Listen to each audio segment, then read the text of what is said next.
Radio TV තාක්ෂණය ගැන ඉගෙන ගන්න ඕගොල්ලෝ සාදරයෙන් පිළිගන්න අමාටිච් 99 YouTube channel එකට. ඉතින් තාම අමාටිච් 99 YouTube channel එක subscribe කරලා නැත්නම් subscribe කරන්න. ඒත් එක්කම මේ අද පැත්තේ පේන bell icon එක click කරාම මම දාන වීඩියෝ වල notification එක එසනින් ගෙන්න ගැනීමේ හැකියාව තියෙනවා. ඉතින් අදත් අරගෙන ආවා ඉගෙන ගන්න ඕගොල්ලන්ට වැදගත් වෙන වීඩියෝ එකක්. වැඩි විස්තර වැඩක් නෑ. ඉතින් අද ගෙනාවේ Samsung TV එක ඇති වෙන ප්‍රොබ්ලම් එකක් තමයි. හරි ලේසියෙන් මේක කොහොමද විසඳගන්න කියලා බලන්න පුළුවන්. ඕගලන්ට බලන්න පුළුවන් මේ TV එකේ ඇති වෙන ප්‍රශ්නය. ඔන්න TV එක හිර වෙනවා. ඒත් එකම ප්‍රීච් වෙලා ගිහිල්ලා white display එකක් එන්න ගන්නවා. ඉතින් මේක කොහොමද හදාගන්නේ කියලා හරි ලේසි ක්‍රමයක් මම කියලා දෙන්නම්. කොටසින් කොටස ඕගොල්ලෝ අනිවාර්යයෙන්ම එක කොටසක්වත් මග හරින්න නැතුව බලන්න.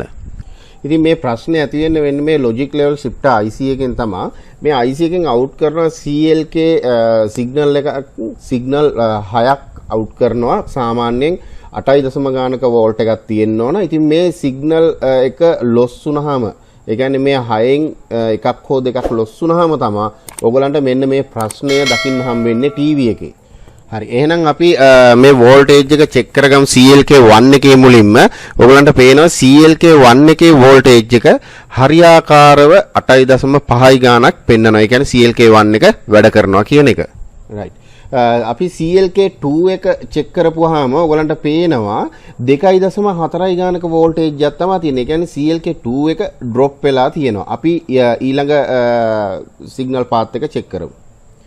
අපි ඊළඟට චෙක් කරමු CLK3 එක. CLK3 එකේ බලපුවාමත් ඕගලන්ට පේනවා 2.5 එක වෝල්ටේජ් එකක් තමයි තියෙන්නේ. සාමාන්‍යයෙන් මේ වල වෝල්ටේජ් එක 8.2 ගානක් 8.05 ගානක් වගේ තියෙන්න ඕන. මේ CL3 එකේ වෝල්ටේජ් එක drop වෙලා ගිහිල්ලා තියෙනවා. අපි ඊළඟට බලමු CLK4 එක. CLK4 එකේ කොච්චර වෝල්ටේජ් එකක් තියෙනවද කියලා. හරි. CLK4 එකේ වෝල්ටේජ් එක 8.07ක වෝල්ටේජ් එකක් තියෙනවා. ඒ කියන්නේ CLK4 එක නිවරදිව වැඩ කරනවා කියලා. ඉතින් මේ වෝල්ටේජ් එකින් එක අපි චෙක් කරන්නේ අපිට හොයාගන්න අයිඩෙන්ටිෆයි කරගන්න ඕන මේ වෝල්ටේජ් කෝකද drop වෙලා තියෙන වෝල්ටේජ් එක කියලා. ඊළඟට අපි චෙක් කරමු CLK5 එක. CLK5 එකේත් වෝල්ටේජ් එක 8.12ක වෝල්ටේජ් එකක් තියෙනවා. ඉතින් ඕගොල්ලන්ට කියන්න ඕන මේ වෝල්ටේජ් චෙක් කරද්දී ඔයා නිවැරදිම වෝල්ටේජ් ගන්න ඕන. ඩිජිටල් මල්ටිමීටරයක් තියනවා නම් ගොඩක් හොඳයි. නැත්තම් ලොකු ප්‍රශ්න ඇති වෙනවා. ඒ කියන්නේ මේ CLK කියන වෝල්ටේජ් එක ගොඩක් වැදගත් වෙනවා ඔයගොල්ලන්ගේ ඉස්සරහා තියෙන ඩිස්ප්ලේ එකේ රූප රාමු පෙන්වන්න. ඉතින් මේකෙදි තමයි මේ ඩ්‍රොප් වීම මත තමයි මේ ප්‍රශ්නේ තියෙන්නේ. ඔයගොල්ලෝ දකින්න ඇති මේ වීඩියෝ එක. ඉතින් ඒක නිසා අපි එකින් එක චෙක් කරගන්න ඕන. ඊළඟට අපි CLK6 එක චෙක් කරමු. CLK6 එකේත් වෝල්ටේජ් එක නිවැරදිව එනවා කියලා ඔයගොල්ලන්ට පේනවා 8.12ක. එහෙනම් අපිට දැන් පැහැදිලි CLK2 එක සහ 3 එක තමයි drop වෙලා තියෙන්නේ. අනිත් CLK1 සහ 1 4 5 6 කියන වෝල්ටේජ් සිග්නල් පාත් කිසිම ප්‍රශ්නයක් නැතුව වැඩ කරනවා කියලා. ඉතින් මේක කොහොමද හදාගන්නේ? දැන් මේ drop වෙච්ච එක නිසා ඇතිවෙච්ච මේ ප්‍රශ්නේ කොහොමද හදාගන්නේ කියලා මම ඕගොල්ලන්ට දැන් කියලා දෙන්නම්.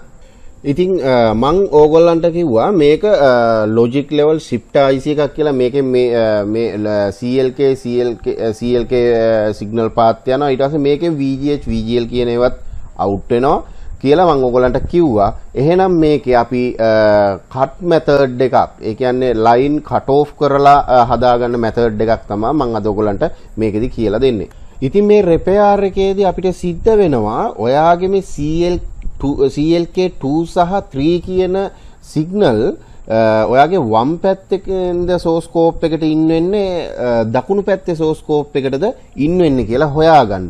ඉතින් මෙතනදී ඔයාට ඒ දෙක එහෙම හොයාගන්නේ නැතුව මේ ලෙඩේට ප්‍රතිකර්මයක් කරගන්න බැරි වෙනවා. ඒක නිසා අපි මුලින්ම හොයාගමු වම් පැත්තේ සෝස්කෝප් එකෙන්ද දකුණු පැත්තේ සෝස්කෝප් එකෙන්ද මේ CLK2 සහ 3 කියන සිග්නල් පාත් දෙක ඉන් වෙන්නේ කියලා.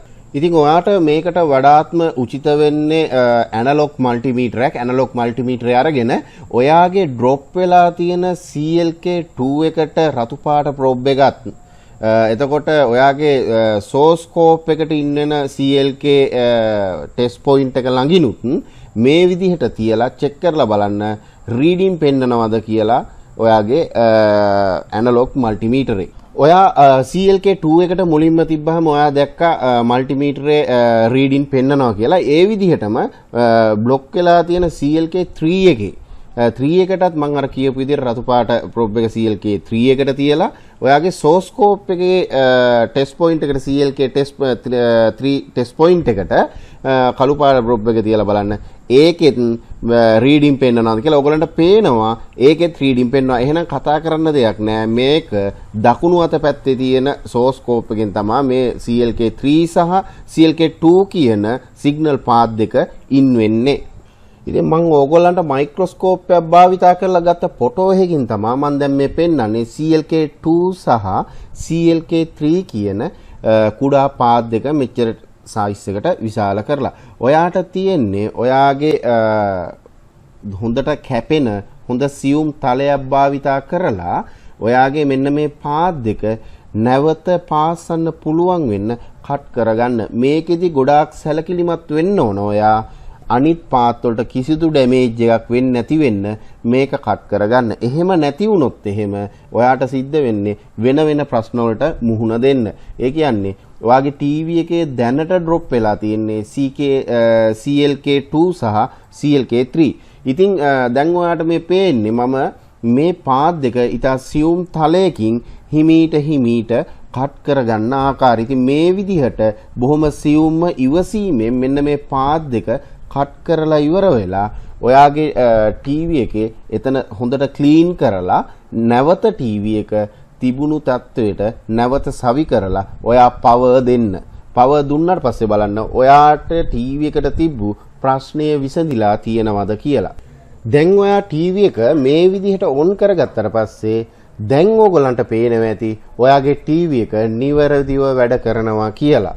ඉතින් ඒ කියන්නේ අපේ රිපෙයාර් එක එහෙම නැත්නම් අලුත් වැඩියාව 100% හරියටම හරි ගිහිල්ලා කියන එක. ඉතින් මේ වගේ වීඩියෝ මම නිතරම ගේන්නේ ඕගොල්ලන්ට දැනුමත් එක්ක මේ ප්‍රැක්ටිකලි කොහොමද මේක හදාගන්නේ කියලා ඕගොල්ලන්ට ඒත්තු ගන්නන්න. මොනවා හරි ප්‍රශ්නයක් තියෙනවා නම් ඕගොල්ලන්ට පුළුවන් කමෙන්ට් සෙක්ෂන් එකේ ඒ සම්බන්ධව අහන්න. ඕගොල්ලෝ දන්නවා මම අනිවාර්යයෙන්ම ඒ සෑම ප්‍රශ්නකටම පිළිතුරු දෙනවා කියලා. ඉතින් මේ වගේ වැදගත් වෙන තවත් වීඩියෝ එකකින් ඕගොල්ලෝ හමුවට එනකම් මම ගිහිල්ලා එන්නම්. සියලු දෙනාටම සුබ දවසක් වේවා.